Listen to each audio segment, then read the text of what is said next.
የጾሙ የመጀመሪያው እሁድ ዘወረደ ይባላል። ይህ የመጀመሪያ ሳምንት በሲኦል ተጥለው በአጋንንት እየተቀጠቀጡ የአምላክን መውረድ የተስፋይቱን ቀን ይጠብቁ የነበሩ ነፍሳት የተስፋቸው ጅማሬ ሰማይና ምድር የማይችለው የክብር ባለቤት የሆነ አምላክ ከሰማየ ሰማያት መውረዱ ከድንግል ማርያም ከሥጋዋ ሥጋ ከነፍሷ ነፍስ ነስቶ የመወለዱ ነገር ይታወስበታል። ስለዚህ ነው ዘወረደ መባሉ። በዚህ ሳምንት ከቀዳሚ ነቢያት አንዱ ሊቀ ነቢያት ሙሴ የሚታወስበታል። ይህን የጾም ሳምንት ጾመ ሙሴ ወይንም ሙሴኒ ተብሎ ይጠራል። የሁዳዴ ጾም የመጀመሪያው ሳምንት። በስመ አብ ወወልድ ወመንፈስ ቅዱስ አሐዱ አምላክ አሜን። ሰላም እግዚአብሔር መሳኹም ይኹን። ክብራት ሕዋተይን ሓተይን ናይ ኣዜብ ሳባዊት ዩቱብ ተኸታተልቲ ከመይ ኢኹም? እንኳዕ ናብ ቀዳመይቲ ሰንበት ዘወረደ እንኳዕ ብሰላም ኣብፅሐና፣ ብሰላም ጀሚሩ ብሰላም ከዓነ ይፍፅመና። እቶም ብዝጾሙ በረከቶም ይሕደረና።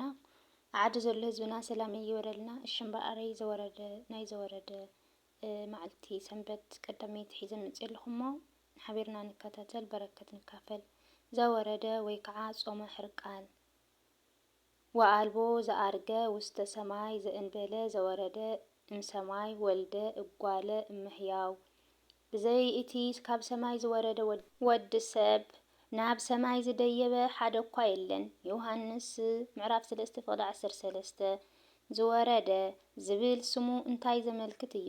ንኦርቶዶክሳዊት ሃዋርያት ኩላዊት ቅድስት ቤተ ክርስቲያንና ዝኾነት ቅዱስ ዮሐንስ ከም ዝነገረና ብዘይ እቲ ካብ ሰማይ ዝወረደ ወዲ ሰብ ናብ ሰማይ ዝደይበ ሓደ እኳ የለን ይብለና።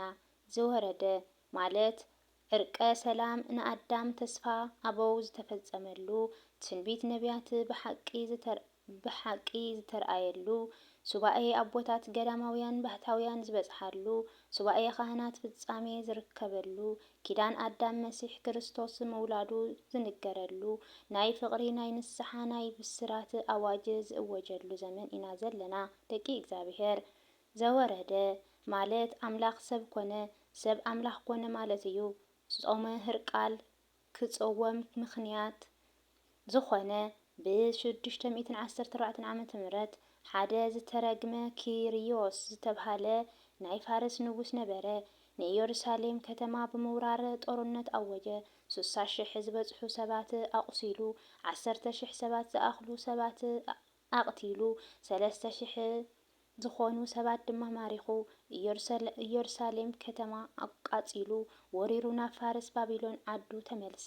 ሽዑ ግዜ ካብ ጦርነት ዘምለጡ ብበረኻ ብበዓቲ ኣትዮም ተሓቢኦም ዝነበሩ እስራኤላውያን ተኣኪቦም ካብ 14 ዓመት ንድሕሪት ብ628 ዓመተ ምህረት ሓዘኖምን መከረኦምን ስቃዮምን ዝበጽሖም ግፍዒ በደል ንክርስቲያን ንጉስ ናይ ሮም ንጉስ ሕርቃል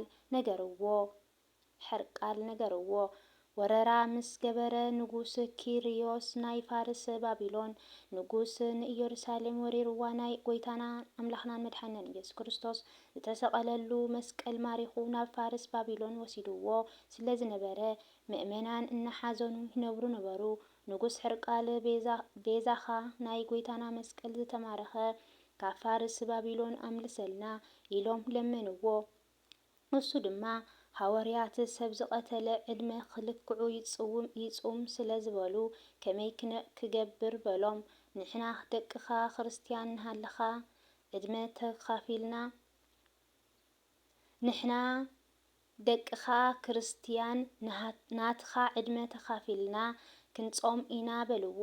ብኢየሩሳሌም ዝነበሩ ምእመናን ሓደ ሰሙን ንዓኻ ንንጉስና ሕርቃል ክንጾመልካ ኢና ኢሎም ተስማዕምዑ። ናብ ፋርስ ዓዲ ወታደር ኣኽተተ። ናይ ጎይታና መስቀል ካብ ፈረሳውያን ኢድ መንጢሉ ሒዙ ናብ ኢየሩሳሌም ከተማ ተመልሰ። ንጉስ ሕርቃል ሓደ ሰሙን በጽሖም ናይ ንጉስ ሕርቃል ጾም እቶም ህዝቢ ተኻፊሎም ጾሙን ብዝግባእ ጾሞም ድማ ጾመ ሕርቃል ምስ ጎይታና ጾም ክጸውም ዝተገብረሉ ምክንያት ንጉስ ሕርቃል ናይ ኢየሩሳሌም ጸላኢ ዝነበረ ናይ ፋርስ ባቢሎን ንጉስ ኪሪዮስ ጦርነት ገጢሙ ስለ ዝሰዓሮ ዝተማረኹ እስራኤላውያን ናብ ዓዶም ስለ ዝመለሰ ሃፍቶምን ንብረቶምን ጥሪቶምን ተይቀረየ ኣምሊስሎም እዩ። ንጉስ ሕርቃል ናይ እስራኤል መንግስቲ ስለ ዝመለሰ ጾም ክጽወመሉ ተገብረ ማለት እዩ። ቅበላ በላ ማለት ጻኡ ተቀበሉ መርዓዊ ሰማያዊ ክርስቶስ ማለት ናይ ሰማይ መርዓዊ ዝኾነ ክርስቶስ መጺኩም ተቀበሉ ማለት እዩ። ቅበላ ክበሃል ከሎ ከም እንስሳ ኣራዊት ዘገዳም አንበሳ ነብሪ ካልኦት ስጋ ዝቅበሉ ዝበልዑ እንስሳት ክንከውን ኣይግባእን እዩ። ቅበላ ዘይብሉ ጾም ኃጢአት እዩ እንብል ሰባት ኣይንጠፍእን ኢና። ካብ ባዕለይ ጀሚሩ ቅበላ ማለት ንጾም ሰዓት ርእስና ብንስሓ ብተሰበረ ልቢ ኮይንና ናብ እግዚአብሔር ቀሪብና ዝሰራሕናዮ ኃጢአት በደል ብንስሓ ሳሙና ክንሕጸብ ይድልየና እዩ።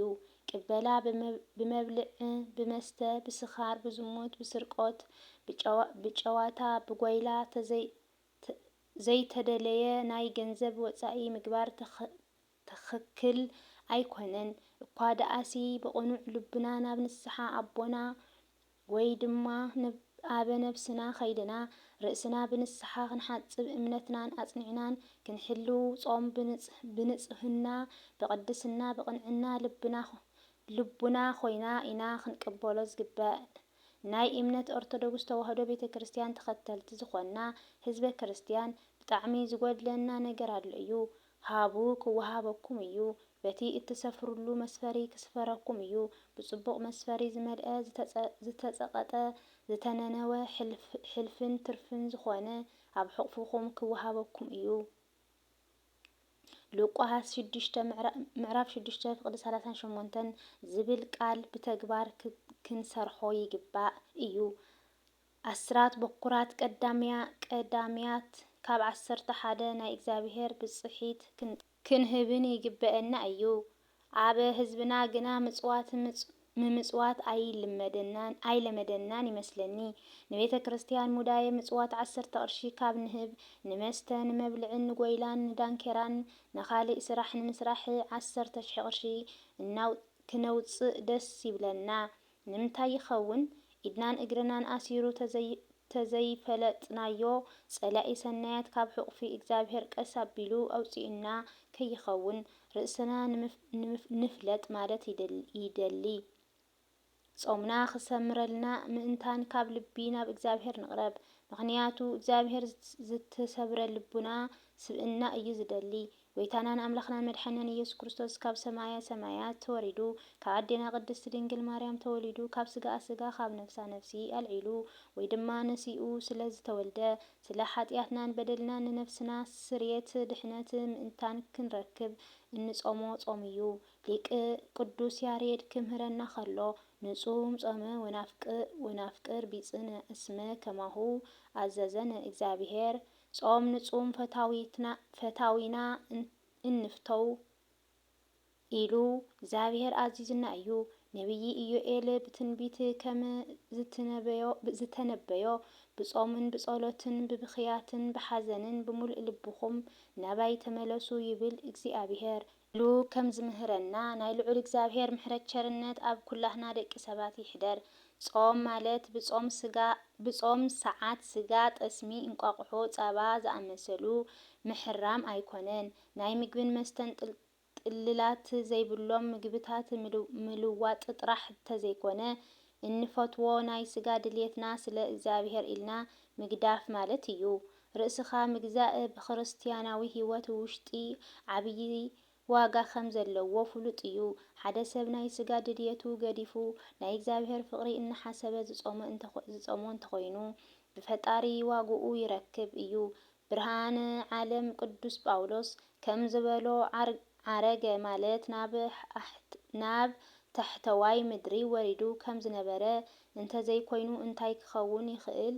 ኤፌሶን 4:9 ንጾም ዘበርትዕ ሰብነት ንጸሎት ዝተግህ ልቦና ሰናይ ዝገብር ህሊና ንጽድቂ ዝምልከት ዓይኒ ልቦና ንንስሓ ዘብቅዕ አእምሮ የቕሬታ ዝሓትት ልሳን ዝተጸገሙ ዝረድእ ኢድ ንዝጠመዩ ዝዕንግል ሰብእና ክህበና እግዚአብሔር ቅዱስ ፍቃዱ ይኹን። ስድራ እግዚአብሔር ንሕና ከዓ ኢየሱስ ክርስቶስ ምእንቲ ኃጢአት ዓለም ካድሕን ዝተቀበሎ መከራ እናዘከርና ክንጾም ይግበአና ማለት እዩ። ጾምና ጾመ ድሕነት፣ ጾመ ስርየት፣ ጾመ ፍቅሪ፣ ጾመ ምትሕሳብ፣ ጾመ ሓድነት፣ ጾመ ትሕትና፣ ጾመ ረህዋ፣ ጾመ ሰላም፣ ጾመ መስተስረይ ኃጢአት ይግበረልና። ናይ እግዚአብሔር ምሕረት ናይ አድና ቅድስት ድንግል ማርያም ወላዲት አምላኽ ናይ ቅዱሳን መላእክት ፈጢኑ ተራዳእነት ናይ ኩሎም ቅዱሳን ጻድቃናት ልመና ጸሎት ስግደት አማላድነት ምስ ህዝበ ክርስቲያን ይኹን ይሕደር አሜን አሜን። ወስብሐት ለእግዚአብሔር ወለወላዲቱ ድንግል ወለመስቀሉ ክቡር ይኹን አሜን አሜን። ዝወደቀን ዝነጠን በአፈት ጓን መላእክት ይተአረመለይ ከምቲ ዝበልኽዎ ዘወረደ ጾመ ሕርቃል ይበሃል እንቢበዮ ተማሂርናሉ ክኸውን ክእል ወላ ክጋገ ይኽእል ምክንያቱ አይኮነንም መንፈሳዊ ዝአክል ምኽዓን ሕና ምን ኮይነ መንፈሳዊ ከንብብ ክኽእል ካለኹ ክምኩር ካለኹ አይኮን መንፈሳዊ ዓለማዊ ከመን ጋጋእ ትብልካሞ ጋጋእ ዝብሎ ነበርኩ መሊሰ ይደግሞ ስለ ዝነበርኩ ብደንብ ዳሚፅና ሃይማኖትና ንክንፈልጥ ክረድአና ብዝብል ናብ ካብ ክቡር አቦና ፌስቡኮም እምነቶም ለአቦ ዝብል ሒዘያ መጽየ እዚ መስል ሰናይ ጾም ይግበረልና። ናይ ረህዋ ናይ ሰላም ናይ ፍቅሪ ይግበረልና አሜን። ዝወደቀን ነጥበን ብድጋሚ በአፈት ጓን መላእክት ይተአረመለይ። ስብሐት ለእግዚአብሔር ወለወላዲቱ ድንግል ወለመስቀሉ ክቡር ይኹን። በኻሊ ቪዲዮ እስካልመጽኩም ሰላም ቅንያት። የጾሙ የመጀመሪያው እሁድ ዘወረደ ይባላል። ይህ የመጀመሪያ ሳምንት በሲኦል ተጥለው በአጋንንት እየተቀጠቀጡ የአምላክን መውረድ የተስፋይቱን ቀን ይጠብቁ የነበሩ ነፍሳት የተስፋቸው ጅማሬ ሰማይና ምድር የማይችለው የክብር ባለቤት የሆነ አምላክ ከሰማየ ሰማያት መውረዱ ከድንግል ማርያም ከስጋዋ ስጋ ከነፍሷ ነፍስ ነስቶ የመወለዱ ነገር ይታወስበታል። ስለዚህ ነው ዘወረደ መባሉ። በዚህ ሳምንት ከቀዳሚ ነቢያት አንዱ ሊቀ ነቢያት ሙሴ የሚታወስበታል። ይህን የጾም ሳምንት ጾመ ሙሴ ወይንም ሙሴኒ ተብሎ ይጠራል። የሁዳዴ ጾም የመጀመሪያው ሳምንት